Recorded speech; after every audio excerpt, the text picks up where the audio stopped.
what goes through your mind when you know you have a virus that is killing people? Yeah. You know you have it, and you can't go to the hospital. The hospital has told you not to go. Is it terrifying to just sit at home and wait to the point where you're almost going to die and then knock on the door of the hospital and ask them?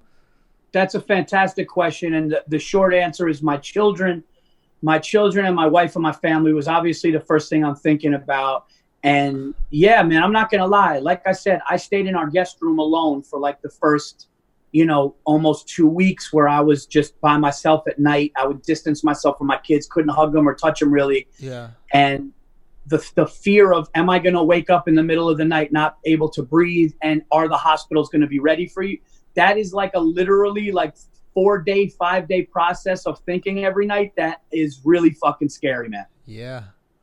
It was scary for sure. And then once I got to about day 8 or 9 and I started to feel better, bro, I was drinking like 11 bottles of water a day. I was like, they were like, you got to drink until your piss is clear, because when your piss is clear, like water clear, that means you're hydrated. So like that was a big thing. Vitamin D, I took a lot of to build up the immune system and stuff. But I think if I have to be honest, the cigar smoking hurt me a little bit because my wife really didn't have the cough. We only had a low grade fever, I think 1 or 2 days.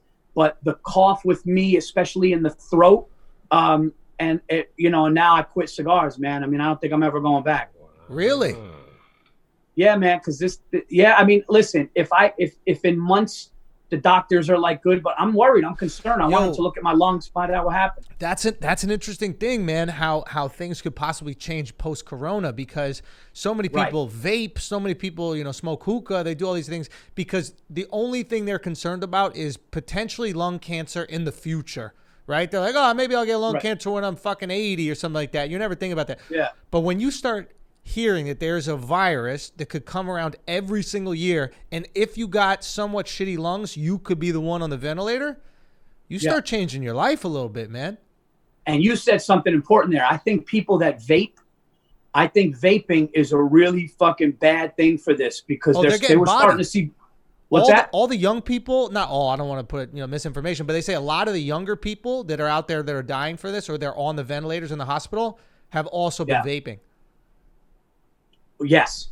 Yeah. And they were like, oh, they're healthy, but it's like, no, it's beating up their lungs. I think anybody with a compromised, lung or respiratory system, they're also saying that even people 20, 30 pounds overweight, it's hurting them too. Yeah. So, yeah, man, listen, if I was 55 or 65, it could definitely be different. So, and me and my wife feel fortunate. So now we just got to check the blood and see if we'll find out 100% if we did have it, which all indications that we did. Right. And then we're going to find out if we have antibodies for it. But I can tell you this, losing your sense of smell and taste for fucking 9, 10, really 11, 12 days is wild shit, man.